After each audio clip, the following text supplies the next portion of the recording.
Hello दोस्तों, कैसे हो आप सब लोग। होप आप सभी ठीक और अच्छे होंगे।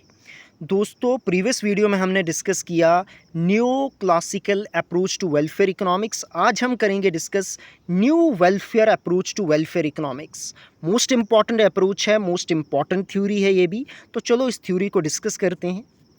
न्यू वेलफेयर इकोनॉमिक्स इसी को बोलते हैं post new classical welfare economics या मॉडर्न वेलफेयर इकोनॉमिक्स। ये मोर रिसेंट अप्रोच है जो रिस्पॉन्स किसके क्रिटिसिज्म और लिमिटेशंस पे उभर के आया है, न्यू क्लासिकल अप्रोच के क्रिटिसिज्म पे। न्यू क्लासिकल अप्रोच और किस किस के कंट्रीब्यूशन यहाँ देखने को मिलता है। हिक्स, कॉल्डर, स्टॉस्की, बार्गसन के कंट्रीब्यूट देखने को मिलता है हमें न्यू वेलफेयर इकोनॉमिक्स में। ठीक है, NEW न्यू। तो क्या क्या इसके की फीचर हैं न्यू वेलफेयर इकोनॉमिक्स के। तो beyond market efficiency most important feature है कि जो मार्केट एफिशिएंसी जो प्रीवियस थ्योरीज में हमने डिस्कस किया कि वो सिर्फ किस पे मेन फोकस रख रहे थे, मार्केट एफिशिएंसी पे। बट न्यू वेलफेयर इकोनॉमिक्स क्या करती है, रिकॉग्नाइज तो करती है मार्केट एफिशिएंसी को, बट साथ में ये भी इंश्योर करती है कि ये सफिशिएंट नहीं है सोशल वेलफेयर को अचीव करने के लिए। ठीक है, और इससे बियॉन्ड जाना पड़ेगा, पेरिटो एफिशिएंसी से बियॉन्ड जाना पड़ेगा और इनकॉर्पोरेट करना पड़ेंगे अदर डायमेंशंस जो वेल बीइंग के साथ रिलेट हैं, जैसे इक्विटी हो गई, सस्टेनेबिलिटी हो गई, सोशल जस्टिस, पॉवर्टी को किस तरीके से एलिमिनेट किया जाए, जेंडर डिस्पैरिटी किस तरीके से कम की जाए। तो ये सभी जो सिचुएशंस हैं या डायमेंशंस हैं, इनको किस तरीके से टैकल किया जाए, ये भी डिस्कस करता है कौन, न्यू वेलफेयर इकोनॉमिक्स।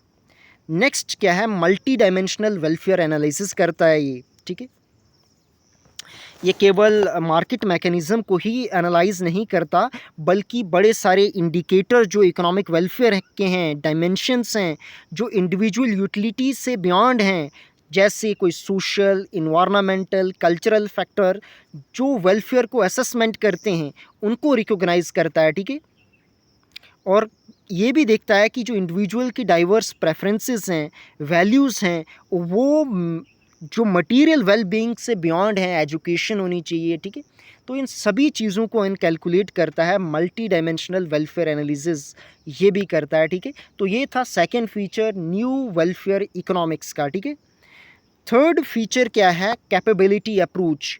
जो भी इंडिविजुअल्स की कैपेबिलिटीज़ हैं, उनकी जो इच्छाएं हैं, ठीक है, वो जीवन में क्या कर सकते हैं, बट पॉवर्टी या किसी अनएजुकेशन की वजह से क्या होता है कि वो अचीव नहीं कर पाते। तो उनको प्रॉपर एजुकेशन हो, उनके पास पॉवर्टी जो चल रही है, जिस पॉवर्टी में वो जी रहे हैं, वो नहीं हो, ताकि वो अपने आप को ऑप्टिमम तरीके से यूज़ कर सकते हैं।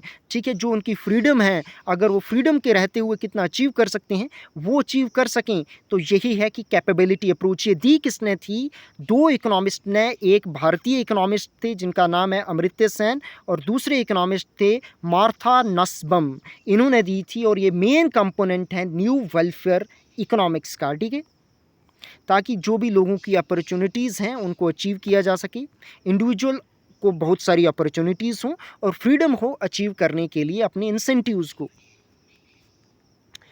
फोर्थ फीचर देखते हैं न्यू वेलफेयर इकोनॉमिक्स का, और वो कौन सा है, institutional analysis. New welfare economics emphasise करती है रोल ऑफ इंस्टीट्यूशन और उनका इम्पैक्ट सोशल वेलफेयर पे क्या है। वो रिकॉग्नाइज करती है रूल्स को, नॉर्म्स को, जो ऑर्गेनाइजेशंस हैं उनको। ठीक है, वो किस तरीके से गवर्न करते हैं इकोनॉमी को, और सोशल, उनकी सोशल इंटरेक्शन किस तरीके से होती है, जो इन्फ्लुएंस करती है किसको, वेलफेयर आउटकम्स को।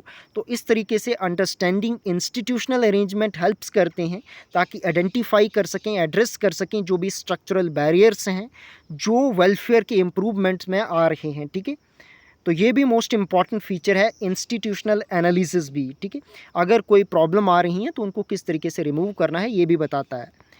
फिफ्थ है participatory and inclusive approach. Most important approach है ये भी न्यू वेलफेयर इकोनॉमिक्स की। तो ये प्रमोट करता है पार्टिसिपेटरी और इंक्लूसिव अप्रोच पॉलिसी मेकिंग में।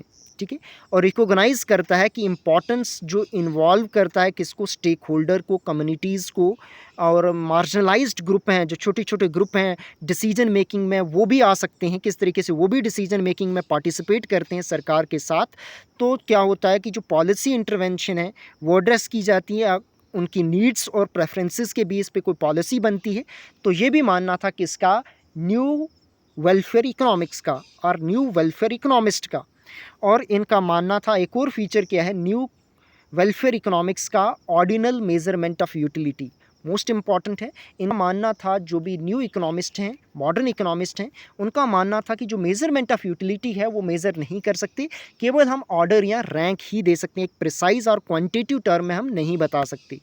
तो ओवरऑल कंक्लूजन में हम कह सकते हैं कि जो न्यू वेलफेयर इकोनॉमिक्स है वो मोर हॉलिस्टिक और मल्टी डायमेंशनल अप्रोच है वेलफेयर एनालिसिस की, ठीक है, और वो बियॉन्ड जाती है किसके, मार्केट एफिशिएंसी से बड़ी जाती है, और इंडिविजुअल यूटिलिटीज़ को भी कंसीडर करती है, साथ में इक्विटी, सस्टेनेबिलिटी, कैपेबिलिटीज़ और इंस्टीट्यूशनल अरेंजमेंट को भी इनकैलकुलेट करती है।